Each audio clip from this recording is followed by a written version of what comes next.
প্রকাশ করি মাননীয় শ্রী সঞ্জীব চট্টোপাধ্যায় মহাশয়কে, যিনি সমস্ত প্রতিকূলতা সত্ত্বেও আনন্দময় হয়ে আমাদের এই অনুষ্ঠানে আমাদের এখানে সাড়া দিয়ে বারবার আসেন।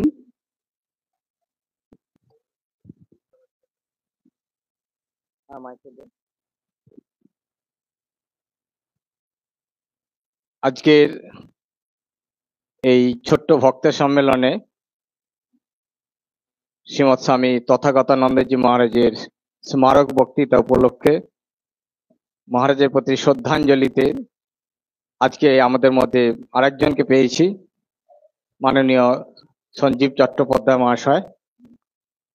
আপনারা সবাই জানেন যে ওনার যে সমস্ত পুস্তকাদি এবং রামকৃষ্ণ বিবেকানন্দ সাহিত্যে অনুরাগ, উনি গৃহী কিন্তু সন্ন্যাসী। এই গৃহী সন্ন্যাসীকে আমরা এখনো আমাদের মধ্যে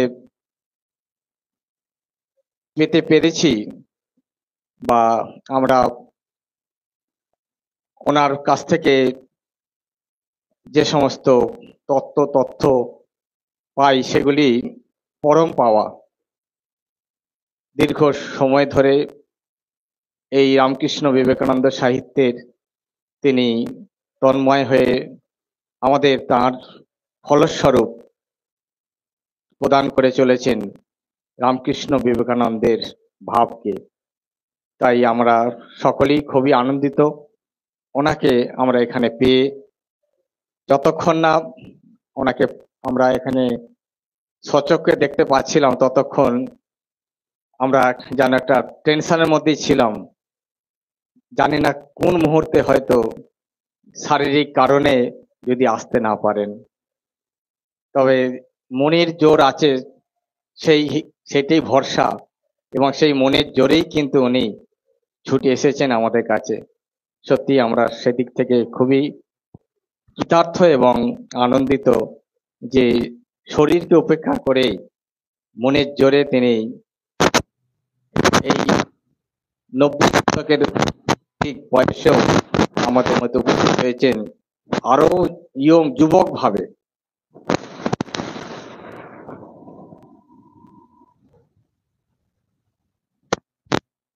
ভবনের তরফ সমস্ত ভক্ত এবং নমস্কার নাম ঠাকুরের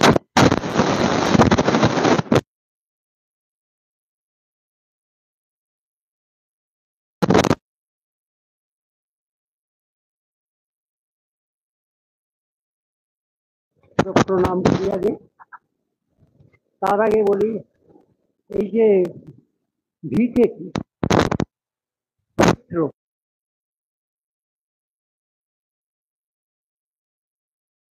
গুলো আমরা ব্যবহার করি, পবিত্রতার সম্পর্কে আমাদের কি ধারণা? পবিত্রতার সম্বন্ধে আমরা তো শব্দটা ব্যবহার করি। আজকে বললেন কেন? আমি রোজ গঙ্গায় স্নান করি। আবার আমাদের বিখ্যাত সঙ্গীত শিক্ষক শিল্পী সুব্রত মহাকুম্ভে স্নান করে ফিরে এলো, 103 জ্বর, গলা বসে গেছে। মহাকুম্ভে স্নান করলে সব পুণ্য লাভ হয়, সব বিপদ আপদ কেটে যায়, কিন্তু গলার বিপদ কাটে না। গলাটা ভগবানের তালিকায় নেই, ওটা এক্সেপশন।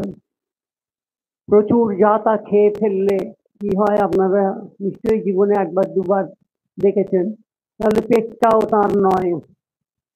আচ্ছা, হাত দিয়ে অনেক কিছু ধরার চেষ্টা করেছেন, অবশেষে দেখেছেন যে কিছুই ধরতে পারেননি, তাহলে হাতটাও তার নয়। আচ্ছা, এই দুটো পা নিয়ে কত তীর্থে ঘুরেছেন একটু পুণ্য লাভ করার জন্য, কিন্তু হাঁটুর বাত ভগবানের জায়গার হাতে নেই। তাহলে ভগবানের হাতে কি আছে রে বাবা? ঠাকুর কি বলেন দক্ষিণেশ্বরে? ঠাকুরকে যদি প্রশ্ন করা হয়, আপনি তো অবতার, যে রাম যে কৃষ্ণ, এইটুকুই তো ছোট্ট করে বলেছেন, আর বেশি এটা ব্যাখ্যা করেননি। কাশীপুর উদ্যানবাটিতে যখন একবারে শেষ মুহূর্ত, যখন স্বামীজির মনে তখনও পর্যন্ত সংশয়, মা সারদা বলছেন এক জায়গায় যে ঠাকুরকে সকলেই পরীক্ষা করে নিয়েছে, কিন্তু নরেন যেভাবে পরীক্ষা করেছে এরকম পরীক্ষা বোধহয় কেউ করেনি। ওই রকম অবস্থা।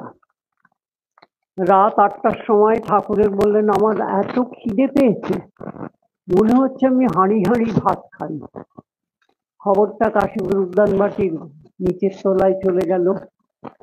সেখানে মা সারদার ক্যাবিনেট, মায়ের সঙ্গে রয়েছেন গোলাপ মা, যোগিন মা এইসব কাণ্ড কারখানা থেকে বৃন্দাবনে চলে গেছেন, ঠাকুরের বিয়োগ সহ্য করতে পারবেন।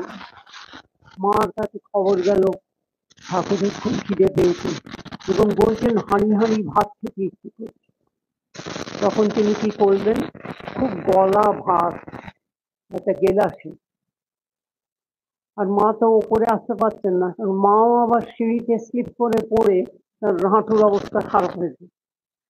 তখন নরেন্দ্রনাথ, এই যে নরেন্দ্রনাথের সঙ্গে ঠাকুরের একটা পিতা পুত্রের সম্পর্ক, আহা সে কি মধুর।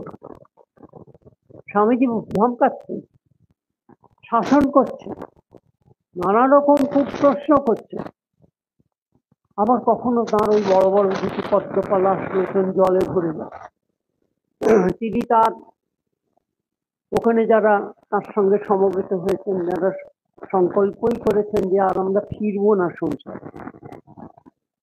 তাদের স্বামীজি কি কথা বলছেন, একটু স্বার্থপরের মতো বলছেন কি, দেখ মনে হচ্ছে উনি আর থাকবেন না, আর এই বেলা আমরা যা পারি আদায় করে নিই, এই বেলা আমরা যা পারি আদায় করে নিই। ঠাকুর যদি তাদের পিতা হন, পিতার কাছ থেকে সন্তান কি আদায় করবেন, বাড়ির দলিলটা, তারপর সিন্ধুকে কি আছে, তারপরে ব্যাংকের পাসবইটা, এইগুলো তো সব দরকার। স্বামীজি কি চাইছেন, স্বামীজি চাইছেন সেই আধ্যাত্মিকতা। এই আধ্যাত্মিকতা ব্যাপারটা আমাদের কাছে কিন্তু ঠিক আমরা এর মানে অর্থ করতে পারি। আমি দীক্ষা নিয়েছি, সব প্রথমে ধরুন আমি ব্রাহ্মণ, আমার একটু পৈতে ছিল, পৈতে একটা অহংকার, ঠাকুর তো পৈতে কাজ করলেন। তাহলে আমরা এই যে পাওনা গন্ডা বুঝে নেব পিতার কাছ থেকে, ভগবান শ্রীরামকৃষ্ণের কাছ থেকে, এই যে তাঁর অন্তরঙ্গ যুবক পক্ষে স্বামীজির উৎসাহে কি পেতে চাইছেন, পেতে চাইছেন সেই বস্তুটি, যে বস্তুটি পেলে আমি সংসারে থেকেও সংসারে থাকবো না, আমি কর্তার্থী করলেও কর্তা হব না, আমার বিরাট একটা গোলদারি দোকান আছে, দুবেলা আমি সেখানে কেনাবেচা করি, কাজ করছি, টাকা করি, সেগুলো আমি কখনো সেগুলোকে আঁকড়ে ধরবো না। তাহলে ঠাকুর যে প্রথম ঈশোপনিষদের প্রথম শ্লোকটি সকলকে শুনিয়ে বললেন, আর কিছু তোমাদের জন্য দরকার নেই, ঈশাবাস্য মিদং সর্বম যৎকিঞ্চ জগৎসাং জগৎ। এইবার আসল কথা, তেন তত্তেন ভুঞ্জিতা মাতৃদহ কষ্ট। মহারাজ আমাকে কত সুন্দর দিন,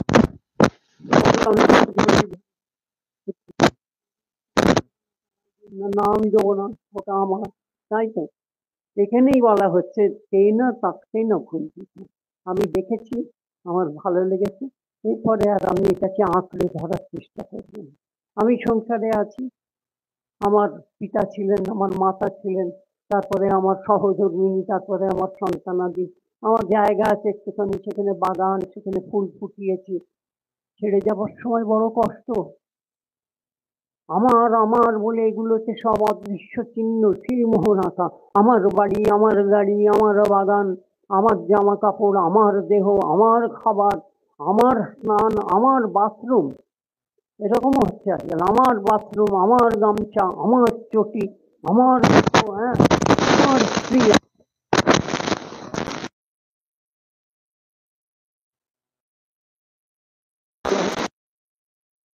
তোমার এই পৃথিবীতে তোমার এই পৃথিবীতে কিচ্ছু নেই। তুমি এখানে এসেছো জানতে না। এখনো পর্যন্ত স্বর্গ কোথায় আমরা জানতে পারিনি। সেখানে কোনো মাল্টি-স্টোরি বিল্ডিং আছে, কোনো একটা বড় বাগান আছে, কথা ঘর আছে। আবার সেখানে আমি একটু আগে বলছিলাম তুমি নল আছে কি? তুমি নল জিনিসটা কি বলতো? তুমি কি ইংরেজি? আর নলের ইংরেজি কি? ইউটিউব। এখন তো সর্বত্র ইউটিউব। প্রত্যেকে ওর মধ্যে দিয়ে বলছি আর ওখানে বেরিয়ে গিয়ে আবার এবার ঢুকে পড়ছে।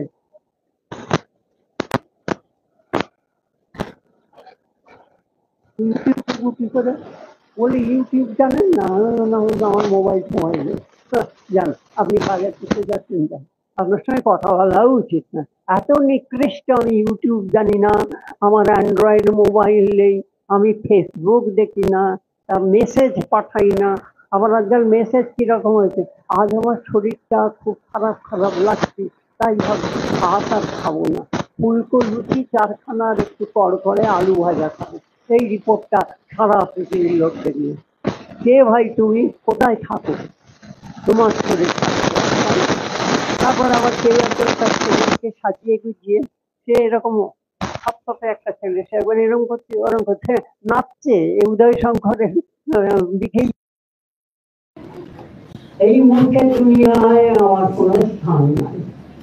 এবং ভগবান শ্রী রামকৃষ্ণ দক্ষিণেশ্বরে যে জিনিসটি শিক্ষা দিতে তার সূত্রপাতটা ভারী মজা। গিরিশচন্দ্র ঘোষ ঠোঁট কাটা,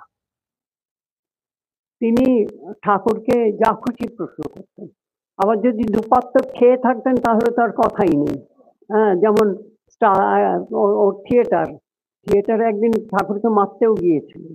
তার কারণ হচ্ছে সেদিন সকালে গিরিশবাবুর মনে হয়েছিল ঠাকুর আমাকে এত ভালোবাসেন, এবং ঠাকুরের জন্য ব্রাহ্ম সমাজের ওরা সব দক্ষিণেশ্বরে যাওয়া ছেড়ে দিয়েছে আমার জন্য। তাই এই ঠাকুর যখন আমার থিয়েটার শেষ হয় তখন রাত 2টো 2:30, তারপরে একটা ঘোড়ার গাড়ি চেপে দক্ষিণেশ্বরে যান। সেখানে এই শেষ রাত্রিরে কি খান? তিনি কিছুই খান না। তাহলে কি করা যায়?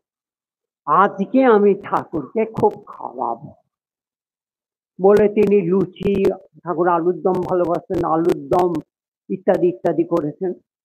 এবার নাটক চলাকালীন যে ফাঁকটা, সেই ফাঁকে ঠাকুরকে এনে বসিয়েছেন। এবং সেই দিন গিরিশবাবু প্রচুর খেয়ে আছেন, দপদপে পাঞ্জাবি ধুতি তো সবই পরতেন। ঠাকুর খাচ্ছেন, আধখানা লুচি ছিঁড়ে মুখে পুড়েছেন। হঠাৎ গিরিশচন্দ্র বললেন, তোমাকে আমার ছেলে হয়ে জন্মাতে হবে। ঠাকুর বললেন, আমার দায় পড়েছে, তোর মতো একটা মধু মাতালকে বাবা করে আমি ছেলে হতে পারবো না। কি বললি শালা? এই গিরিশবাবুর খিস্তি শুরু হলো। লাটু মহারাজের হাতে একটা লাঠি ছিল, তিনি সেটা তুলেছেন মারবো বলে। দেবেন মজুমদার পেছন থেকে চেপে ধরে আছে, আর ঠাকুর কেবল অনবরত বলে যাচ্ছে, একই ভক্তি, একই ভালোবাসা রে, আধখানা লুচি খাই 14 পুরুষ উদ্ধার করে দিলে। তারপরে তো ঠাকুর আস্তে আস্তে দক্ষিণেশ্বরে ফিরে এলেন। পরের দিন সকাল হয়েছে, দুটো দল, এক দল গেছে গিরিশবাবুর কাছে, আর একটা দল ঠাকুরের কাছে। তার মধ্যে রামদত্ত মশাই এরা সব রয়েছেন কট্টরপন্থী। বলছেন ঠিক হয়েছে, তখনই বারণ করেছিলাম এইসব মধু মাতালদেরকে নিয়ে মাতামাতি করবেন না, কেমন কালকে কিরম দিয়েছে আপনাকে? ঠাকুর বলছেন, হ্যাঁ তাই তো গো, কি সব বললো। আর ওদিকে গিরিশবাবু কি করেছেন, সেদিন সকাল থেকে আর ওঠেননি, তার ঘরের দরজা বন্ধ করে খাটে পড়ে আছেন, এবং তিনি ভাবছেন আমি কালকে ঠাকুরকে আমি কি না বলেছি। ঠাকুর তখন এদের জিজ্ঞেস করছেন, আচ্ছা আমি কি গিরিশের কাছে যাব? তখন সবাই বলছে ভুলেও যাবেন না। নরেন্দ্রনাথ ঢুকলেন, কি কথা হচ্ছে না, ঠাকুর গিরিশের কাছে যাবেন কি যাবেন না? আমাদের মত হচ্ছে ওনার না যাওয়াই উচিত। স্বামীজি একটু তাদের দিকে তাকালেন, তাদের কিচ্ছু বললেন না।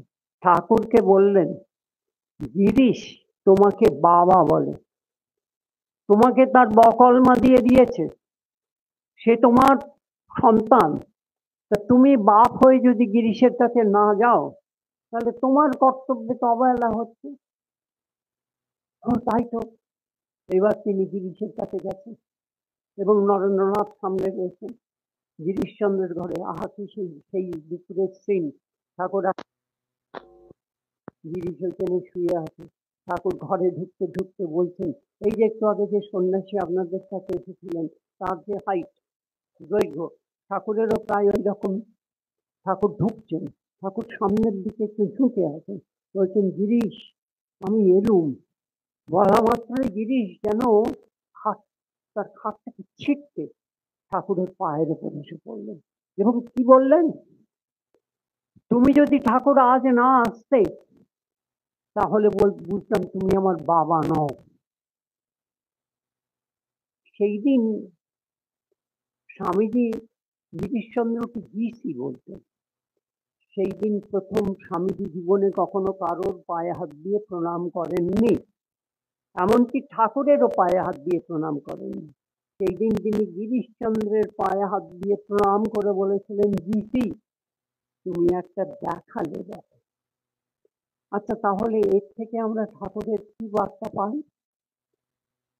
গিরিশচন্দ্র ঠাকুরকে জিজ্ঞেস করছেন, তোমার তো কিছুই নেই, আমার পুকুরে একটা ভাঙা চালা, আর তোমার সহধর্মী নিচে একবার জয়রামবাটি একবার কামার পুকুরে, তা তুমি কাগজের বিজ্ঞাপন দিয়ে আনন্দবাজারে বিয়ে করতে গেলে কি করতে?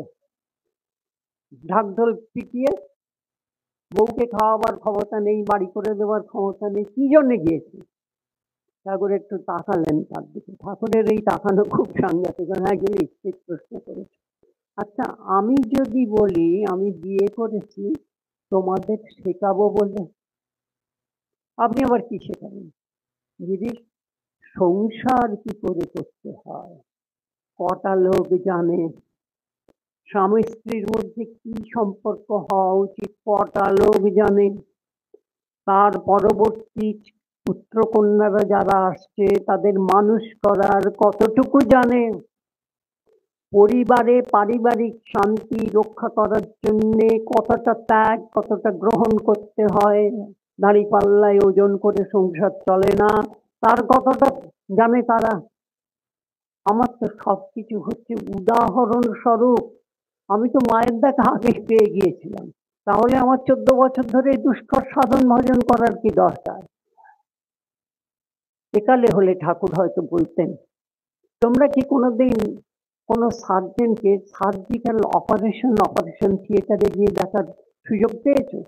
যদি দেখতে তাহলে দেখতে যে যখন অপারেশন শুরু হচ্ছে তখন কোনো সেবিকা একটা ট্রেতে করে ঝকঝকে নানা রকম অস্ত্র শস্ত্র এবং সেগুলো গরম, তার থেকে ধোঁয়া বেরোচ্ছে, সাদা একটা পরিষ্কার কাপড় চাপা দিয়ে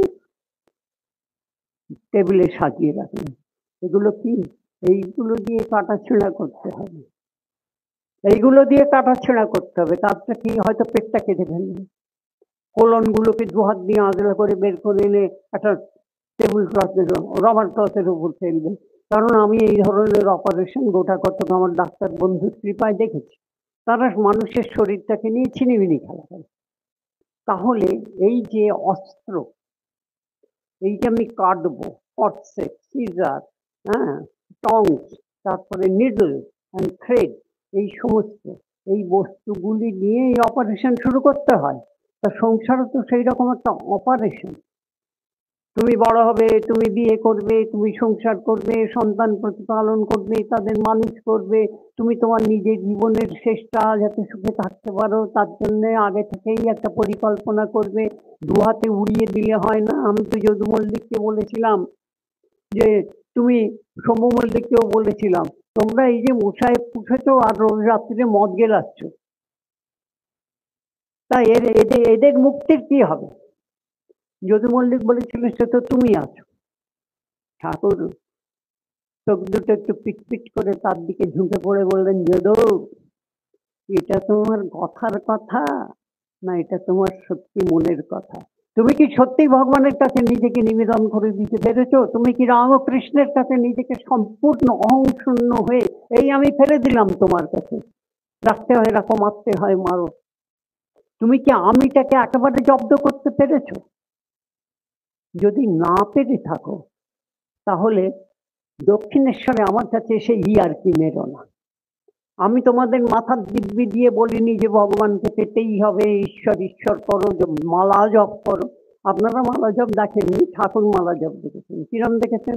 ঠাকুর যে ঘরটায় থাকতেন আমার পুকুরে, তার পেছনের একটা জানলা ছিল, সেই জানলাটা খুললেই একটা পুকুর, সেই পুকুরের পাড়ে সকাল থেকে সব মেয়েরা বাসন টাসন মাজছে। আর কোথা থেকে এক বুড়ি হাতে জপের মালা তুলসী মালা নিয়ে এসে টুকটুক করে ঘোরাচ্ছে, আর কেবল বলছে কালকে মাছ এনেছিল তো, মুড়োটা দিয়ে একটু ডালে দিলাম, লাজাটা দিয়ে পুঁই শাক দিয়ে একটুখানি করলাম, দাগাটা দিয়ে একটু ঝাল করলাম।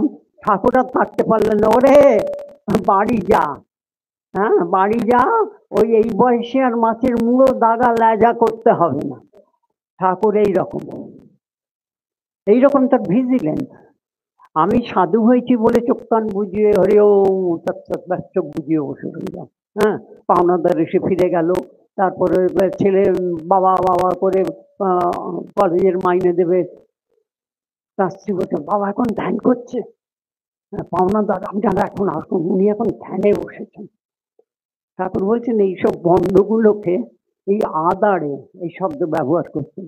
আর এই বিউলির ডালের খদ্দের গুলোকে আমার পা দেখেছি মারবো এক গ্লাসই গঙ্গার জলে ফেলবো।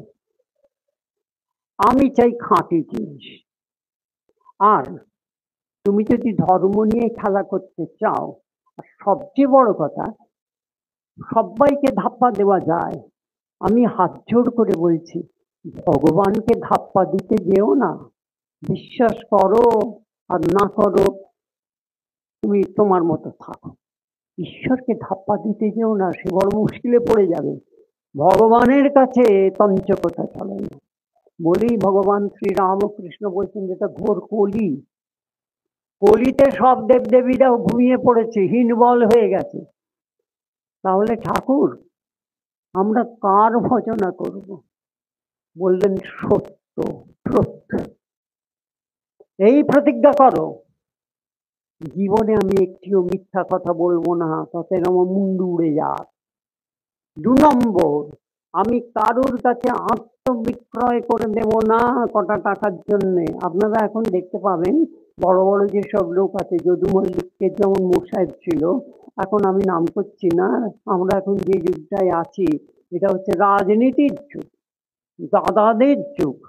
দাদাদের পেছন পেছন যে কত ভাই, আমার আমার মাঝে মাঝে মাথা খারাপ হয়ে যায়। কোনো নেতা হয়তো আমার সঙ্গে দেখা করতে এলেন, আমার তো একটা ছোট বাড়ি, হঠাৎ তাকিয়ে দেখি তিনি ঢুকছেন, পেছন পেছন একটা মিছিল ঢুকছে। এদের আমি কোথায় বসাবো আর ককাবি বা চা করবো?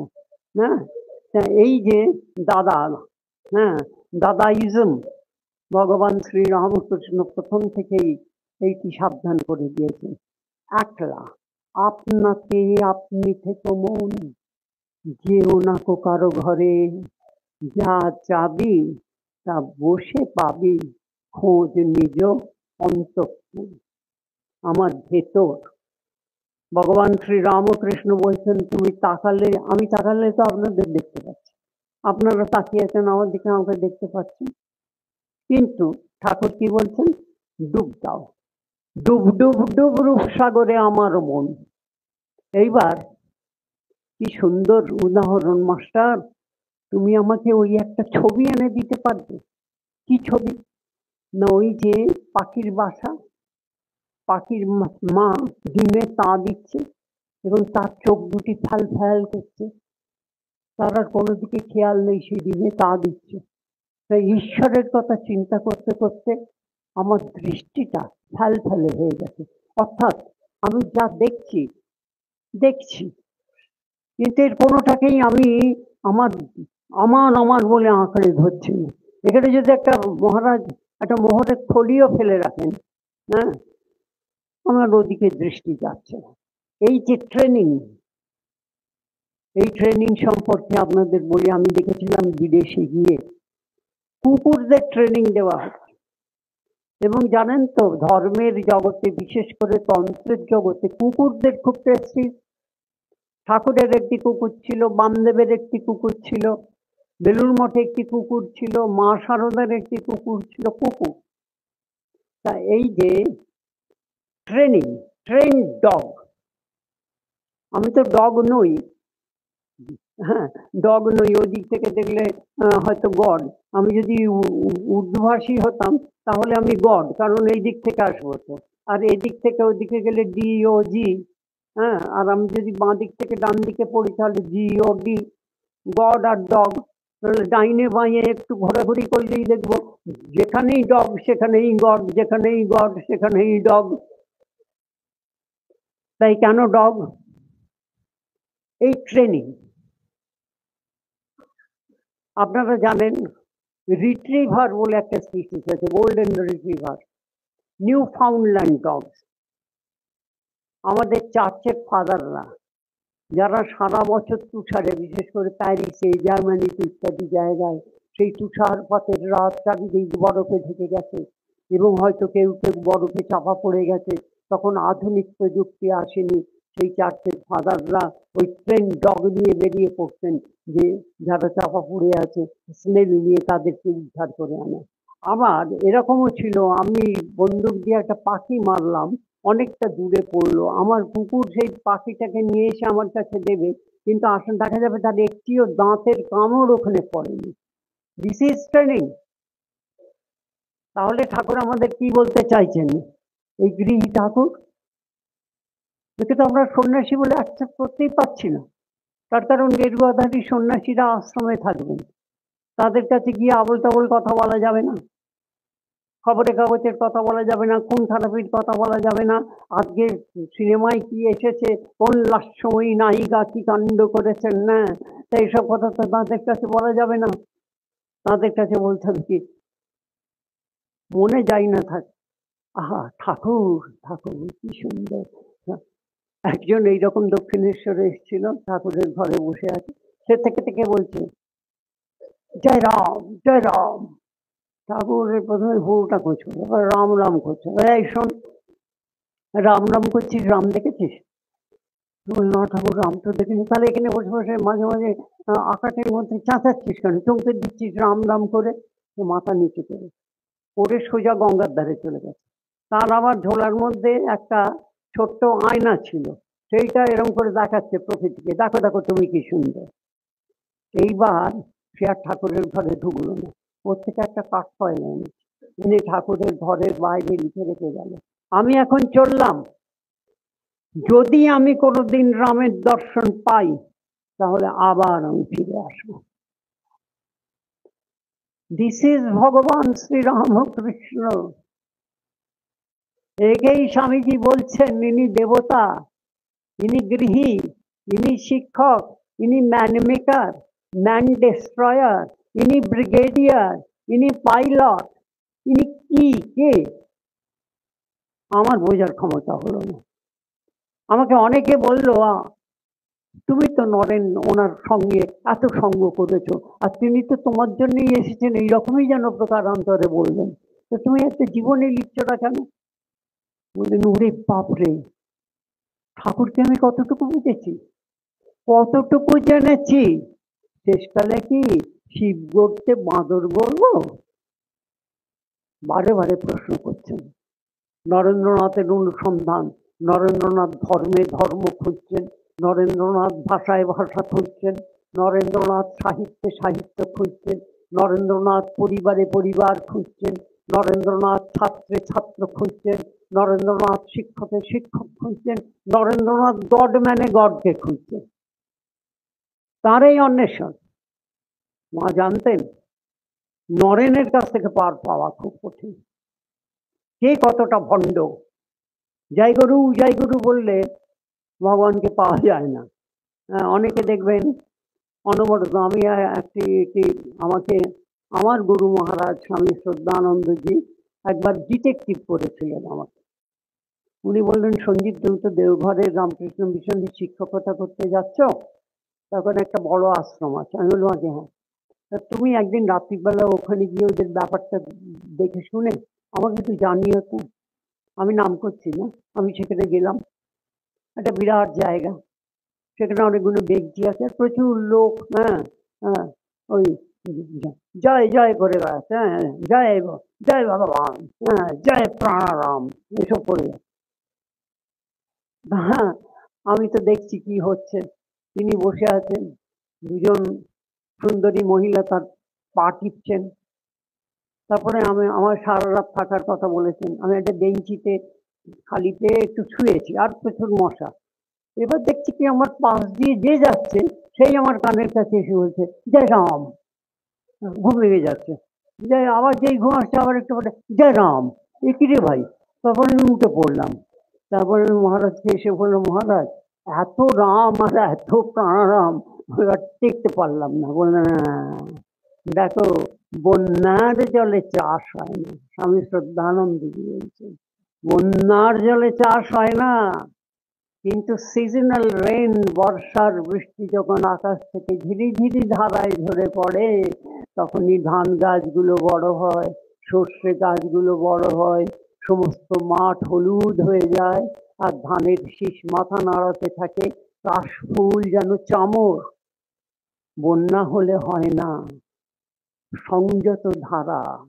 ভগবান শ্রী রামকৃষ্ণ এইটি শেখাতে চেয়েছিলেন, সংযম, সব ব্যাপারে সংযম। বিবাহ করো, কোনো ক্ষতি নেই গিরিশ, কিন্তু স্বামী স্ত্রী একটি কি দুটি, নট মোর দ্যান দ্যাট। তুমি খরচ করতে চাও, বহু লোককে খাওয়াতে চাও, আগে ব্যাংক ব্যালেন্সটা দেখে এসো।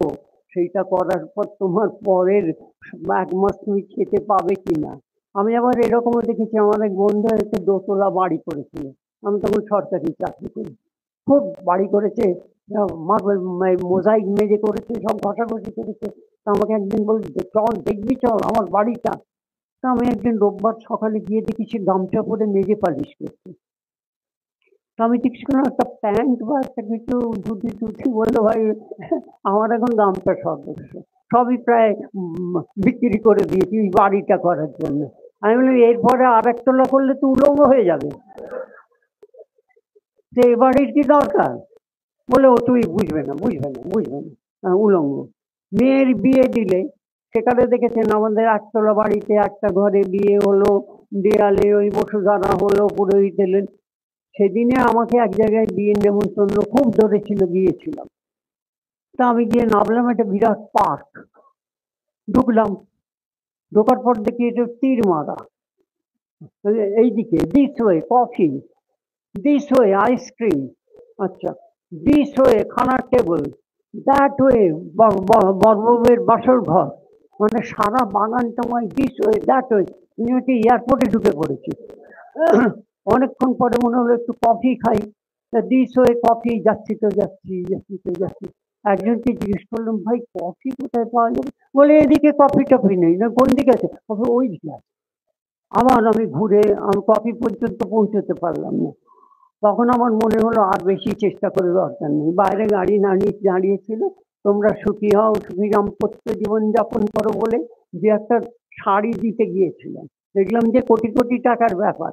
তার কারণ আমি একজন মারোয়ারির বিয়েতে গিয়েছিলাম, বোকার মতো একটা শাড়ি নিয়ে, নাম বলবো না, বিরাট ধনী ব্যক্তি, খুব নাম করা।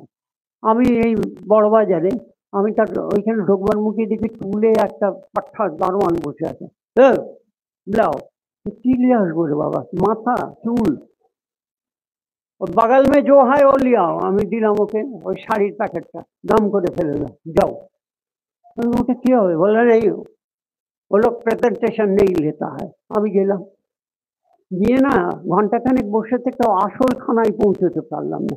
একটু কাজু বাদাম খাচ্ছি, একটু শরবত খাচ্ছি, একটু মালাই আসছে, গায়ে একটু পিচি করে গোলাপ জল দিয়ে দিচ্ছে, তো মহা জ্বালা। না, আমি দেখলাম তারপর বাইরে বেরিয়ে এসে দুটো বোম্বাই মারোয়ারি সিঙ্গাড়া খেয়ে পরের দিন অব্দি বিছানায় শুয়ে আমার বিয়ে বাড়ি হয়ে গেল। এই যে একটা বিরাট ব্যাপার, এইটা নিয়ে মানুষকে যতদিন ভুলিয়ে রাখা যায়। ঠাকুর তো সেই কারণেই বলছেন, চুষি কাটি। বাচ্চাটাকে শুইয়ে দিয়ে রান্নাঘরে আছে, এবার খুঁতখুত করছে, যাচ্ছে না, মা আসছে না। তারপর আরেকটু বাড়লো, আসছে না, যখন চিৎকার করছে তখন তাড়াতাড়ি এসে কোলে তুলে নিয়ে তাকে স্তন্যপান করাচ্ছেন। ঠাকুর বলছেন এই যে চুষি কাঠি ওটাকে আগে খাইয়া। সংসারে এইরকম প্রচুর চুষি কাঠি, আমি জানি না ভগবানের ওখানে ইন্ডাস্ট্রি আছে কিনা, বা এরকম যে মহারাজ আমাকে যেরকম পেন স্ট্যান্ড দিলেন এরকম চুষি কাঠি কোম্পানি ওখানে আছে কিনা। আজকাল আবার এরকমও দেখলাম, আমি একটি টেস্ট কেস করেছিলাম, একটা ডিপার্টমেন্টাল স্টোরে আমি গিয়ে ঢুকেছি, ঢুকে তো আমি কাউন্টারে গিয়ে বললাম, আচ্ছা এখানে কি পইতে পাওয়া যায়? হোয়াট ইজ পইতে? আমি এরকম করে দেখালাম, দিস ইজ কল্ড পইতে। বললেন ম্যানেজারকে ফোন করছে, ম্যানেজার পইতে পাওয়া যায়? পইতে পাওয়া যায়, পইতে পাওয়া যায়, পুরো মাল্টিপ্লেক্সটা এবারে হইচই পড়ে গেল। কিছুক্ষণ পরে একজন বললে হ্যাঁ পাওয়া যায়, পাশের ওই মুদিখানার দোকানে, পাশের ওই মুদিখানার দোকানে। তাহলে পইতে পাওয়া যাবে না, কমণ্ডলু পাওয়া যাবে না। আমি একটি শিবলিঙ্গ আমার কাছে তিনি কৃপা করে স্বপ্ন দিয়ে এসেছিলেন, আমার খুব ইচ্ছে হলো আমার একটা কমণ্ডলু আছে। তা যাকেই বলি সে একটা করে ঘটি এনে দেয়, হ্যাঁ গোটা 50 ঘটি এসে গেল, কমণ্ডলু আর এলো না। তখন ভাই কমণ্ডলু এরম এরম বকের মতো ঢাললে, বলে ওই জানেই মিলে গেল। শেষ পর্যন্ত আমি ঝাড়গ্রাম থেকে কমণ্ডলু নিয়ে এলাম। হ্যাঁ, তা এই যে, তা একজন আমাকে বললে ভাই ঘটি করে মহাদেবের মাথায় জল ঢাললে সিদ্ধি লাভ হবে না বুঝি? তা তো জানি না, কিন্তু আমি দেখেছি সাধু সন্তরা এরকম কমান্ডল দিয়ে জল ঢালছেন, ত্রম্বকং যজামহে সুগন্ধিং পুষ্টিবর্ধনম উর্বারুকমিব বন্ধনাৎ মৃত্যুর্মুক্ষিয়মৃতা ঠ্যাং ঠ্যাং ঠ্যাং ঠ্যাং ঠ্যাং ঠ্যাং ঠ্যাং ঠ্যাং ঠ্যাং। কি বিকট ঘন্টা বেজে উঠলো, হ্যাঁ ও বিশাল পুজো হচ্ছে, হ্যাঁ পাঁচখানা বাতাসা, তার গায়ে আবার গোটা আস্তে পিঁপড়ে জড়িয়ে গেছে, হ্যাঁ তার ভীষণ তাড়া। তিনি বললেন মহাদেব তুমি তাহলে এবার পিঁপড়ে মুক্ত করে যাওয়া এ করে খেয়ে নিও। আর অত বড় মহাদেব তাকে এইটুকু একটা গিলাসে জল দেওয়া হয়েছে। বাবা এইটুকু গিলাসে জল খাবেন? বাবা একটু যেন হাসলেন, বললেন পুরো জলটাই তো আমার এলাকা, অধিক বুদ্ধিমানেরই কাজ করেছে, অকারণে কেন জল খরচ করবে? আবার একটা বড় গিলাস আনলে কাল তো সকালে মাজতে হবে। অতএব আমার বাড়িতে দুটি মন্দির মতো আছে, তা আমার ঘন্টা 3-4 সময় লাগে। তা বহুজন এসে বললেন পুজোটা ছাড়ো না। দেহটা যখন ছাড়বো পুজোটাও ছেড়ে যাবে। তারপরে আমি আমার শ্বেত শিবলিঙ্গ ওখানে বসে বসে শিব ঠাকুরের গান শোনাই, কথা বলি, আমার খুব মজা লাগে। একদিন একটা ঘটনা ঘটলো, এইরকম বেদি সেখানে সাদা শিবলিঙ্গ, সাদা শিবলিঙ্গ আনার ফলে আমার যারা সব পরিচিত জন আবার আধ্যাত্মিক পুরুষ বললেন এ তো সন্ন্যাসীরা পুজো করবে, তুমি তো গৃহী, তোমার তো চাই কালো শিবলিঙ্গ। তো আমি বললাম ভাই আমি কি স্বপ্নে দেখলাম সাদা শিবলিঙ্গ, যাও মরবে, বলে সে চলে গেল। এইবার আমি একদিন শিব ঠাকুরকে স্নান করাচ্ছি, জলটা বেরিয়ে ওই গোল করা আছে, এইখানে একটা ফুটো ওখান দিয়ে জলটা বেরিয়ে যায়, আমি দেখছি ওখান দিয়ে কি একটা বেরিয়ে আসছে, ভারী সুন্দর দেখতে, গায়ে যেন এইসব আলপনা নকশা টকশা করা। সে আরেকটু বেরিয়েছে, ইতিমধ্যে আমি কিন্তু মহাদেবের স্নান সম্পূর্ণ হয়নি, যেটা বেরোচ্ছে সেটাও স্নান করছে, মহাদেবও স্নান করছে। এরপরে সে একখানা লাফ মারলো, টাং করে ছিটকে আমার মাথার উপর দিয়ে ঘুরে বাইরে গিয়ে পড়লো, দেখি একটা সাপ। আমি তো অবাক, যাকে টিকটিকি ভেবেছিলাম সেটা একটা সাপ, এবং সে ওই মহাদেবের কাছে থাকে। এখন যদি আমাকে কেউ প্রশ্ন করে পুজো করে কি হয়, ধ্যান করে কি হয়, জপ করে কি হয়, কিছুই হয় না। কি করলে কি হয়? টাকা রোজগার করো, আমেরিকায় যাও, রাশিয়ায় যাও, কর্পোরেটে চাকরি করো, হ্যাঁ বড় বড় লোকের মেয়েকে বিয়ে করো, অর্ধেক রাজকন্যা, রাজকন্যার সময় অর্ধেক রাজত্ব, টাকা টাকা টাকা। টাকা যেন এখানে একটা ভাইরাসের মতো হয়ে গেছে, ও করোনার থেকেও মারাত্মক, যে যেখানে পাচ্ছে টাকা চাইছে। হ্যাঁ, আমি একজনকে সেদিন রাস্তা হারিয়ে ফেলেছিলাম, সুব্রতও ছিল, ওই দক্ষিণ কলকাতা থেকে সল্টলেকে দিয়ে, সল্টলেকে যেই যাবে সেই রাস্তা হারাবে। যেমন আমার সাহিত্যের গুরু বিমল রায়, সদ্য বিমল কর, তিনি সল্টলেকে যখন প্রথম বাড়ি করলেন, উনি আমাকে বললেন জানিস 3 দিন আগে আমি বাড়ি যেতে পারিনি, ফুটপাতেই কাটালাম। কেন? তখন তো সল্টলেক সবে হচ্ছে, বাড়িটাই খুঁজে পেলাম। তো কি করলেন, প্রথমে চায়ের দোকানের বেঞ্চিতে বসলাম, দোকানে বললে আপনি বসুন, আমরা আবার কাল সকালে দেখা হবে। আমি বসেই আছি, বসে শেষকালে আর একজন লেখক ওখানে বাড়ি করেছেন, সে আমার থেকে একটু চালু। তো বিমল এখানে বসে আছিস কেন? বলে বাড়ি হারিয়ে ফেলেছি, চল দেখিয়ে দিচ্ছি। না, বিমল তাকে বাড়ি দেখিয়ে দিয়ে, হ্যাঁ। তাই এই যে মানুষের জীবনে কত ফাঁক, কত তামাশা, হ্যাঁ। ঠাকুর কিন্তু এটা পছন্দ করতেন। বলছেন ঠাকুর তো সন্ন্যাসী ঠাকুর, তাই তো? ঠাকুরকে তো স্বামীজি বলছেন অবতারের বাপ। তো অবতার তো শুধু সন্ন্যাসী নয়, সারা পৃথিবীর যত মানুষ আছে সব ধারণ করে যিনি উগরে দিতে পারেন, তিনি সেই রকম এক অজগর। ঠাকুর বারবার বলতেন না, আমি হেলে সাপ নই, আমি গোখরো, যাকে ধরি তাকে শেষ করে দিই। শেষ করি মানে তার সংসার বাসনা শেষ করে দিই, তার ভেতরে যেসব ক্ষুদ্রতা আছে শেষ করে দিই, যত বন্ধ দরজা আছে সব খুলে দিই, মাথার উপরে যত আচ্ছাদন আছে সব ঘর ঘর করে ছড়িয়ে দিয়ে নীল আকাশের তলায় তাকে দাঁড় করিয়ে দিই। বম্বের ব্যারিস্টার স্বামীজিকে জিজ্ঞেস করছেন, হোয়াট টাইপ অফ সন্ন্যাসী ইউ আর? স্বামীজি বলছেন কেন?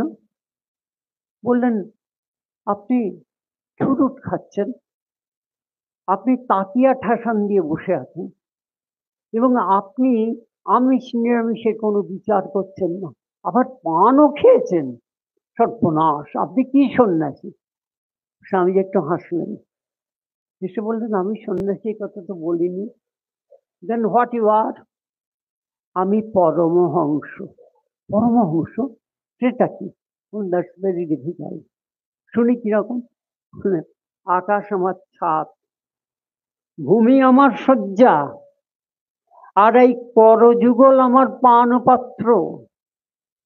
আর শুনবেন, আমি কারুর কাছে কখনো কিছু চাই না, এমনকি 10 দিন আমি না খেয়েও থাকতে পারি, আমি চাইবো না। যা আসে আমি তাই গ্রহণ করি, এবং সেই গ্রহণের মধ্যেও কোনো বর্জন নেই। এটা বিশ্রী, ওটা বিশ্রী, এটা কি এনে দিয়েছে তা নয়। আমি যাহা পাই তাহা খাই, যেখানে শয়নে সেখানে শুয়ে থাকি, আর মাথার উপরে কোনো আচ্ছাদনের প্রত্যাশা আমার নাই। ঠাকুরকে যখন জিজ্ঞেস করছেন কলকাতার শিক্ষিত উন্নাসিকরা, ঠাকুরকে তো ছেড়ে কথা কেউ বলবে না, একালেও চাই সেকালেও চাই। বেদ বেদান্ত উপনিষদ পড়েছেন? আপনি তো নরেনকে লরেন বলেন, তাহলে আপনি কি এত জানতেন? বলেন, ও হ্যাঁ, তাও তো বটেই, বেদ বেদান্ত উপনিষদ তো কিছু পড়া হয়নি বাপু। হ্যাঁ, তবে একটা কথা তোমাকে বলি, আমার ওগুলো পড়ার দরকার হয় না। ওইটা দেখতে মাথার উপরে নীল আকাশ, ওইটাই ব্রহ্ম, অনন্ত উদার, ওইটা আমার আমার ব্রহ্ম। আর ওই যে মা কালী, ওইটা আমার মায়া, ওইটাই উনি সৃষ্টি করেছেন এই জগৎ। জন্ম মৃত্যু বেদান্ত স্বীকার করে না, বেদান্ত বলেন ব্রহ্ম সত্য, জগৎ মিথ্যা। শঙ্করাচার্য বলছেন, হ্যাঁ হ্যাঁ, তস্তং কুত আয়তে তত্ত্বং চিন্তয় তদিদং ভাত, মা কুরু ধন জন যৌবন গর্বম, হরৌতি নিমেষাৎ কাল সর্বম, তাতবতন্তাতস্তে পুত্র সংসারোহ অতীব মতীব বিচিত্র। শঙ্করাচার্য বেরিয়ে গেলেন। 8 বছরের ছেলে মাকে বললেন, আমি চললাম। বললেন, আমি মরে যাবো তো। বললেন, তুমি যখন মারা যাবে তখন আমি জীবে, আমি যেখানেই থাকি না কেন, আমি তোমার নিবে তন্ন দুগ্ধের স্বাদ পাবো। আর যেখানেই থাকি না কেন আমি নিমেষে চলে আসবো, কারণ আমি আকাশ পথে ভ্রমণ করতে পারবাম, শেখার জন্য আমি যোগ অভ্যাস করেছি। এই কথাটি লক্ষ্য করুন। মৃত্যুর সময় আমার মা যখন মারা যাবেন, শঙ্করাচার্য বলছেন, তখন যে মা আমি তোমার স্তন্যপানের সময় যে দুধের স্বাদটি, জীবনে পৃথিবীতে ঢুকে আমার জীব প্রথম যে স্বাদটি নিয়েছে সেটি হচ্ছে তোমার স্তন্যের দুগ্ধ এবং তোমার শরীরের গন্ধ। এর থেকে বড় আতর আর পৃথিবীতে কোথাও নেই। এটি আমার সংস্কারে চলে গেছে, এবং আমি যেখানেই থাকি না কেন তাই হলো যখন তার মা চলে যাচ্ছেন হঠাৎ শঙ্করাচার্য, এবং মায়ের প্রতি তার যা কর্তব্য সমস্ত পালন করলেন। ঠাকুর তার তো স্ত্রী রয়েছে নববতের নিচের তলায়, দোতলায় যে তার বৃদ্ধা মা রয়েছেন, রোজ তো তিনি সকালবেলা উঠে মায়ের কাছে যাবেন, সেখানে গিয়ে মাকে প্রণাম করবেন। কে প্রণাম করছেন? ভগবান। ভগবানই তো দেহ ধরে দক্ষিণেশ্বরে এসেছিল, যে দিস ইজ প্রুভড, প্রমাণিত। তাহলে ভগবান তার জননীর কাছে গেছেন, গর্ভধারিণীর কাছে গিয়ে তাকে প্রণাম করছেন, আর তার সঙ্গে কিছু কামার পুকুরের কথা, বাবার কথা এইসব বলে মাকে সান্ত্বনা দিয়ে মা উদাস হয়ে তাকিয়ে থাকেন গঙ্গার দিকে। ধীরে ধীরে ওই সিঁড়ি দিয়ে নেমে আসছেন। মা শারদা তখন নহবতে রয়েছেন। ওই বৃদ্ধা যখন বৌমা বৌমা বলে ডাকেন, তখন মা তেড়ে ওই ঘর থেকে বেরোতে এসে বারে বারে কপাল ঠুকে, কপালটাই একবারে সলিড হয়ে গেছে। ও চৌকাট কেন, ওখানে হাতুড়ি মারলেও আর কিছু হবে না। তত্তর করে সিঁড়ি দিয়ে উঠে যাচ্ছেন সেই বৃদ্ধার কি সেবা। তাহলে ঠাকুর কেন মায়ের এত সেবা করছেন? কিছুদিন আগেই তো তোতাপুরীকে তিনি বলেছেন, নহবতের দোতলায় আমার মা রয়েছেন, অতএব আমি যে তোমার কাছে সন্ন্যাস মন্ত্রে দীক্ষা নেব, গেরুয়া ধারণ করব, এবং মায়া মায়া বলে জগৎটাকে ছেড়ে ব্রহ্মকে সত্য বলে প্রতিজ্ঞাবদ্ধ শুদ্ধ হব না, সেটি নিজের মধ্যে ধারণ করব, সেটা কি করে হয়? আর আমি তো সর্বোপরি বিবাহিত। তোতাপুরী হাসলেন। ঠাকুরের গুরুরাও তো সেই রকম ভগবানের গুরু। তোতাপুরী হাসতে হাসতে বলল, রে বেটা, এইটাই তো সবচেয়ে বড় পরীক্ষা। তুই বিয়ে করেছিস, কিন্তু তুই কলির মায়া কাম কাঞ্চনকে জয় করেছিস, ইন্দ্রিয়ে তালা লাগাতে পেরেছিস। মুখে সবাই বলে, কিন্তু কাজে কেউ পারে না করতে, যার ফলে আজকে বিভিন্ন জায়গায় এত ব্যভিচার। এবং ধর্ম, বিশেষ করে তন্ত্রের যে শাখাটি, যেটা এসেছে বৌদ্ধ ধর্ম ভেঙে গিয়ে চীনের পথে আমাদের এখানে ঢুকেছে, সেখানে তো বিভৎস বিভৎস কাণ্ড হয়। স্বামীজি তো গুজরাটে সেই রকমই একটা দলের পাল্লায় পড়েছিলেন। তারা হচ্ছে বীজ মন্ত্রধারী, সে একটা ছিরি ব্যাপার। তাকে উদ্ধার করেছিলেন মহারাষ্ট্রের রাজা। একটা খোলামকুচিতে চারকোল দিয়ে, কাঠকয়লা দিয়ে লিখে একটা বালককে দিয়ে বলেছিলেন, এটা রাজবাড়িতে পৌঁছে দাও। তিনি এসে স্বামীজিকে উদ্ধার করেছিলেন। তাহলে ভগবান শ্রীরামকৃষ্ণকে তোতাপুরী বলছেন, হিয়ার ইট ইজ, তোমার এইটাই বড় পরীক্ষা হবে। এবং সেই রাত, সেদিন চাঁদের আলোর রাত, মা শারদা জয়রামবাটি থেকে জ্বর নিয়ে দক্ষিণেশ্বরে এসেছেন। ঠাকুর বলছেন, হৃদয়ে এক্ষুনি মাদুর পেতে দে, এই ঘরেই থাকবে আজ রাতে, বাকি সব নহবতে থাকুক। তার কারণ এখানে থাকলে কালকে সকালে কবরে যেতে দেখতে সুবিধা হবে। হৃদয় এক ঝুড়ি মুড়ি নিয়ে এল। এই যে মা এসেছিলেন, শুনেছেন আমার স্বামী পাগল হয়ে গেছে, এসে দেখছেন আমি কাকে দেখছি, এ তো স্বামীর চেয়েও স্বামী, প্রেমিকের চেয়েও প্রেমিক, ভগবানের চেয়েও ভগবান। স্বামীজি বারে বারে বলতেন না, কো রামকৃষ্ণ, কে তুমি রামকৃষ্ণ? মাও তাই বলছেন, আমি কি গুজব শুনেছি, ভানুপিসির দুপুরবেলা ভানুপিসির দাওয়ায় আঁচল বিছিয়ে শুয়ে থাকতাম, জয়রামবাটিতে বেরোতে পারতাম না, ওই দেখ যাচ্ছে যাচ্ছে পাগলের বউ, এইসব শুনতে হতো আমাকে। আমি কি দেখছি, কপালে হাত দিয়ে দেখছেন জ্বর আছে, ওরে যে শিগগিরি ব্যবস্থা করে দে। বারে বারে বলছেন, তোমার জ্বর হলো কেন, তোমার মাথা ধরলো কেন? গিরিশ পারবে তার স্ত্রীকে এইভাবে ভালোবাসতে? বিশ্বনাথ দত্ত পারবেন তার স্ত্রীকে এইভাবে ভালোবাসতে? পৃথিবীর কোন স্বামী তার স্ত্রীর জন্য এত উতলা হবেন? এবং তার মধ্যে যার কোনো ডিগ্রি ডিপ্লোমা নেই, বিএড অমুক তমুক কিচ্ছু পাস করেননি, এমনকি লিখতেও পারেন না, তার জন্য কেন এত আকুলতা? কেন তিনি বলছেন সারদা সরস্বতী এবার রূপ গোপন করে এসছে, জ্ঞান দিতে এসেছে? এবং এই যে বয়সের ডিফারেন্স 5-25, ঠাকুরের ক্যালকুলেশন, তিনি তো মস্ত বড় ম্যাথামেটিশিয়ান। তিনি জানেন আমি চলে যাব, চলে যাওয়ার পর আমি যা রেখে যাব, আমার যে পরিকল্পনা, আমি যে সংগঠন করতে চাইবো, যে 16 জনকে আমি একেবারে পরীক্ষা করে করে 1 2 3 বলে দেখে দেখে পাশে রেখে দেবো, এর বাইরে আমার কোনো দরকার নেই। এই আমার সংগঠন। কাশীপুর উদ্যানবাটির দরজাটা ঘর ঘর করে বন্ধ হয়ে যাবে। স্বামীজি বারবার বলেছিলেন এখনো 3 দিন বাকি আছে, এখানে থাকা যায়, সেইভাবে চুক্তিটা আছে। তা রামদা, তুমি এখনই এটা বন্ধ করে দিচ্ছ কেন? মা যে শোকা হতো, ও ঠাকুর চলে গেছে, সব হয়ে গেছে। আর আমার ওখানে আমার উদ্যানে আমি সেখানে মন্দির করে দিয়েছি, পুরোহিত রেখে দিয়েছি, তারাই পুজো টুজো করবেন। তোমরা যে যার পারো বাড়ি ফিরে যাও, যেখানে যেখানে লেখাপড়া ছেড়ে এসেছো ওইখান থেকে আবার শুরু করে যাও। এইখানেই চ্যাপ্টার ক্লোজ। সুরেন মিত্তির তার সেরেস্তা থেকে মুৎসুদ ডট কোম্পানির মুৎসুদ্দি বিরাট অনেক টাকা, এবং তিনি রোজ সন্ধ্যেবেলা একটু কারণ বাড়ি পান করতেন।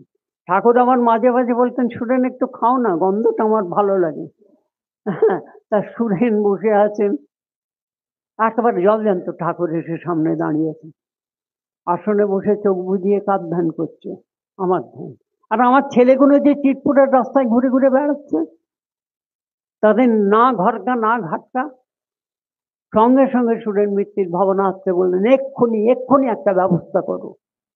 তখনই ওই মুন্সিদের ওই ভুতুরে বাড়িটাকে ভাড়া করা হলো, এবং সুরেন বাবু যতদিন ছিলেন ততদিন এই সাধুদের ব্যয় বহন করেছেন। আচ্ছা, ঠাকুর যদি গৃহী না হতেন, ঠাকুর যদি শুধুই সন্ন্যাসী হতেন, ঠাকুর যদি শুধুই অবতার হতেন, কে বিবেকানন্দ, কার আশ্রম, কিসের যুগ, যুগপুরুষ, কিসের শিক্ষা, পৃথিবী চুলোয় যাক, আমি তো বেদান্তি, এই এটা একটা মিথ্যা, এটা তো একটা অলিক ব্যাপার, ব্রহ্ম সত্য জগৎ মিথ্যা। ঠাকুর বলছেন না না, ব্রহ্ম সত্য জগৎ সত্য। এই যে অদ্বৈত, অদ্বৈতবাদ, দ্বৈতবাদ, দ্বৈতাদ্বৈতবাদ সাধনার ধারায় কত কি ভেঙে গেল। তাহলে এই ঠাকুরকে আমরা কি বলবো? ঠাকুর একদিন দক্ষিণেশ্বরে বলরাম বাবুর বাড়ির থেকে এক চাঙারি সন্দেশ সদ্য নৌকো পথে এসে ওনার কাছে পড়েছে। দৃশ্যটা কল্পনা করুন, ঠাকুর সেই সন্দেশটিকে নিয়ে ভাবালু হয়ে বসে আছে। এবার দেখছেন দক্ষিণেশ্বরের ওই বড় গেট দিয়ে 3-4 জন ভক্ত আসছে। ঠাকুর তাড়াতাড়ি সন্দেশটাকে খাটের তলায় ঢোকাবার চেষ্টা করছেন, কেন না ওরা এলেই তো খেয়ে ফেলবে। হ্যাঁ, তারপরে চাঙারিটা ঢুকছে না, ইতিমধ্যে রেখে গেছে, ঠাকুর এলাম। ঠাকুর প্রথমেই যেটা বললেন, দেখো না আমি মাকে ডাকি তো, তাই বলরামের বাড়ি থেকে সন্দেশ পাঠিয়ে দিয়েছি। ঠাকুরের এটা যেন একটা ভয়ঙ্কর লজ্জার ব্যাপার, সন্দেশ নিয়ে বসে আছেন, খাও খাও তোমরা খাও। এই যে ভগবান শ্রী রামকৃষ্ণ সারা রাত ধরে কথা বলে যান, বছরের পর বছর ধরে কথা বলে যান, কোথা থেকে যে তিনি কিভাবে প্রকাশিত হবেন কেউই যে জানে না ভাই। তাহলে আজকে আমরা এখানে যারা এই ছাতে সমবেত হয়েছি, এই পুণ্যস্থানে, এটা তো একটা জায়গা, এখানে এই জিনিসটাকে আপনাদের ব্যবস্থা করতে হবে। আপনারা 4G 3G 5G মোবাইল তো অনেক, টাচ স্ক্রিন অনেক কথা বলেন, কিন্তু একটা জায়গার যে আধ্যাত্মিকতা, এর যে স্পিরিচুয়াল এফারভেসেন্স, একে যে প্রতি মুহূর্তে এখান থেকে শক্তির তরঙ্গ চতুর্দিকে বিচ্ছুরিত হচ্ছে, জানেন না তাই ভাবেন না, জানেন না তাই অবিশ্বাস করেন। বিশ্বাস, সেই কারণে ঠাকুর বলেই দিচ্ছেন, বিশ্বাসে বিলায় বস্তু তর্কে বহুদূর। এবং সবচেয়ে বড় কথা হচ্ছে, তুমি ভগবানের কথা ভুলে যাও, দক্ষিণেশ্বরে মা কালীর কথা ভুলে যাও। তাহলে কি করতে হবে? নিজের কথা ভাবো, সে তো স্বার্থপর। বললেন একটি থাপ্পড় লাগাবো, স্বার্থপর। তুই কি খুব পরার্থপর? প্রত্যেকে আমরা স্বার্থপর। যখনই দেহ নামক এই সুটকেসকে আমি ক্যারি করছি, এর ভেতরে কি আছে যন্ত্রপাতি আমি দেখতে পাচ্ছি না, কিন্তু এখানে একটা হাট আছে, এখানে অমুক তমুক অনেক দুর্লভ ব্যাপার আছে। এবং এগুলো যে কত দুর্লভ, এখন এই অসুস্থ হয়ে যান না কোনো ভালো হাসপাতাল, নার্সিং হোমে, হ্যাঁ, একটাই আপনার কাছ থেকে 1.5 লাখ টাকা নিয়ে নেবে। হ্যাঁ, কি হয়েছে, আইসিইউতে একটু পাঠিয়ে দিই, একটু অক্সিজেন খাও ভাই। এবং হ্যাঁ, যখন বাড়ি যাবে অক্সিজেন খেয়ে, তখন বাড়ি গিয়ে ভিটেটাও বিক্রি হয়ে যাবে, বিল হবে 6 লাখ টাকা। সেদিন একজনের ইনফ্লুয়েঞ্জা হয়েছিল, আমরাই কয়েকজন মিলে উদ্যোগী হয়ে একটি নার্সিংহোমে ভর্তি করেছিলাম। তিনি ভালো হয়ে বেরিয়ে এসে হাত জোড় করে প্রথমে এইটুকু বললেন, এরপর যদি আমি অসুস্থ হই, ভাই তোমরা আর আমাকে সেবা করতে এসো না, কারণ শেষ কপর্দকটা পর্যন্ত আমার চলে গেল। হ্যাঁ, আমার হয়েছিল কি ভগবান জানে, 3 দিনে 3টে ট্যাবলেট খেয়ে সেরে গেল, 17টা পরীক্ষা, আইসিইউ ইত্যাদি করে আমার যা ছিল পেনশন সব বেরিয়ে গেছে। আমি এখন থেকে বলছি আমি মরে যাব, তোমরা দয়া করে আমার আর পরোপকার করতে এসো। ঠিক আছে, আর যাবো না, আর যাবো না। এই তো আমাদের ব্যাপার। তাহলে বুঝতে পারছেন, এই শরীরটা ধরুন আমার সঙ্গে, আমি নদীতে নেমেছি, একটা কুমির এসছে, কুমিরের সঙ্গে আমার কি সম্পর্ক? কুমির আমার ঠ্যাং ধরে গিলে নেবে, গিলে অনেক 7 দিন ধরে সে আর নড়বে না, হয়ে গেল। আমি অরণ্যে গেলাম, বাঘের সঙ্গে আমার কি সম্পর্ক? হালুম করে ঘাড়ের ওপর এসে পড়লো, তারপরে আমার ঘাড়টা কামড়ে ধরে কোথায় নিয়ে গেল আর টের পাওয়া গেল না। আমি মধু নিতে গিয়েছিলাম, শেষ পর্যন্ত বাঘের কামড় খেয়ে মরে গেলাম। হ্যাঁ, এই তো, এই নশ্বর শরীর। কিন্তু এটা কতটা মূল্যবান বুঝতে গেলে আপনাকে এখন নার্সিংহোমে যেতে হবে। ঠাকুর সেই কারণেই বলছেন, ওহে ধাক্কা খেয়ে মূল্যবোধ নয়, বিশ্বাস করো আমার কথা, এমন মানব জন্ম আর পাবে না। সম্প্রতি আপনারা কাগজ পড়েছেন এবং সেই কাগজে দেখছেন একটা খুন, যাকে বলা চলে মার্ডার অফ দি সেঞ্চুরি, সেটা ঘটে গেছে। আর একটা খুন কদিন আগে নিমতলার ওইখানে সুটকেসে তার পিসিকে ভরে গঙ্গায় বিসর্জন দিতে যাচ্ছে, তাই তো? ধর্মের কি ব্যাপার, তাই তো? এদের হয়তো দেখতে পাবেন ধর্মস্থানে গিয়ে। আমি আমাদের পাড়ার সিদ্ধেশ্বরী কালীবাড়িটাকে মাঝে মাঝে যেতাম। প্রত্যেকদিন সকালবেলা এক ভদ্রমহিলা এসে খুব ভদ্র বেশে, খুব ভক্তি নিয়ে মায়ের চৌকাঠের উপরে ঠক ঠক করে মাথা ঠুকছেন আর বলছেন, মা নিলে না, মা নিলে না। আমি একদিন থাকতে না পেরে বললাম, আপনার তো যাওয়ার বয়স হয়নি, এখনই কেন মাকে বিরক্ত করছেন, নিলে না নিলে না। উনি আমার দিকে ভুরু কুচকে কাছেন, দূর, আমি কি আমাকে নিতে বলছি নাকি? কাকে নিতে বলছেন? আমার শাশুড়িটাকে। ও তাই বলুন। আমি ভাবলাম আপনি বুঝি আপনাকে নিতে বলছেন। না না, আমি এখন এত সহজে যাচ্ছি না, শাশুড়িটাকে মা নিচ্ছে না, তাই তো? তাই এই যদি আমার ধর্ম আর এই যদি আমার মায়ের প্রতি ভক্তি হয়, ঠাকুর বলছেন ও ভক্তিতে দরকার নেই। হ্যাঁ, ওই ভক্তিতে দরকার নেই, আদাড়িগুলো এখানে যেন না আসে। তাহলে ভগবান শ্রীরামকৃষ্ণ, অনেকটা সময় আপনাদের ধরে রেখেছি, মার্জনা চাইছি। মহারাজও আমার দিকে তাকাচ্ছেন, আমি দেখছি না তার দিকে। হ্যাঁ, দেখলেই দেখবো উনি হয়তো ইশারা করছেন, এবার থাম বেটা। তার কারণ এরপর একটু গান হবে। কিন্তু এই শেষ কথা যেটা বলি, ভগবান শ্রীরামকৃষ্ণ ছিলেন গৃহীর গৃহী, ভগবান শ্রীরামকৃষ্ণ ছিলেন অবতারের বাবা, ভগবান শ্রীরামকৃষ্ণ ছিলেন কালের কাল মহাকাল, ভগবান শ্রীরামকৃষ্ণ ছিলেন স্বামীজির ভাষায় ওয়ান্ডারফুল অ্যান্ড মোস্ট ওয়ান্ডারফুল। আসুন সশ্রদ্ধ প্রণাম জানাই তাকে। ওম স্থাপকায় চ ধর্মস্য सर्वधर्मस्वरूपिणे अवतार वरिष्ठाय রামকৃষ্ণায় তে নমঃ। এই সত্যটি কত রাগের সঙ্গে বলা যেতে পারে। ভোরে এক সুর, দুপুরে এক সুর, সায়াহ্নে এক সুর, গভীর রাতে এক সুর, বিভিন্ন সুর। সুর হচ্ছে গিয়ে মা শারদার শেষ কথা শুনুন, নরেনের গান শুনেছি গলা বেশ ভারী, জোয়ারি ওলা, কিন্তু বাবা, তোমরা ঠাকুরের গান শোনোনি। সেই যেন গঙ্গার স্রোতের ওপর দিয়ে একটা ছিপছিপে পাতলা পাঞ্চি তত্তর তত্তর করে সমুদ্রের দিকে বয়ে চলে যাচ্ছে। তিনি সুর, তিনি বর্ণ, তিনি গন্ধ, তিনি অস্তিত্ব, তিনি অনস্তিত্ব। কত ভালো ভালো কথাই আমরা বলতে পারলাম, কিন্তু ভগবান শ্রী রামকৃষ্ণ হলেন আমার হাতের মুঠো। ভগবান শ্রী রামকৃষ্ণ হলেন আমার হৃদয়ের স্পন্দন। ভগবান শ্রী রামকৃষ্ণ হচ্ছেন আমার জিহ্বার নড়াচড়া এবং বর্ণের উচ্চারণ। মায়ের গলায় যে মুন্ড ঝুলছে, যে 52টি, ওটি বর্ণমালা। একটু ওইখানে একটা হিন্দি গান ছিল না, যেটা দেখছে চলো আগে भी देखो पीछे भी देखो যেটা দেখছে চলো। আমার সশ্রদ্ধ নমস্কার নেবেন। হ্যাঁ, আর তুলসীদাসজির একটি দোহা দিয়ে শেষ করছি।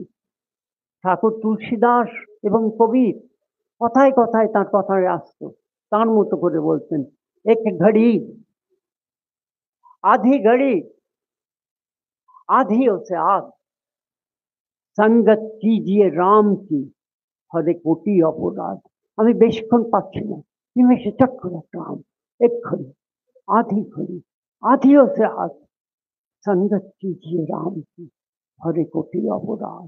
ঠাকুর বলছেন মাঝে মাঝে চোখ বুজিয়ে দেখে নাও, নিচের কাঁটা আর ওপর কাঁটাটা এক হয়ে আছে তো, তুমি ঈশ্বরের সঙ্গে যুক্ত হয়ে আছো তো।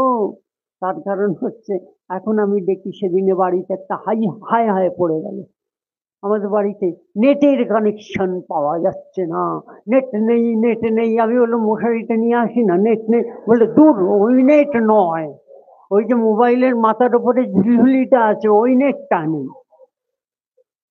হায় ভগবান, আসুন আমরা সবাই মিলে একবার সমস্বরে বলি, জয় মা, জয় মা, জয় মা, জয় মা। জয়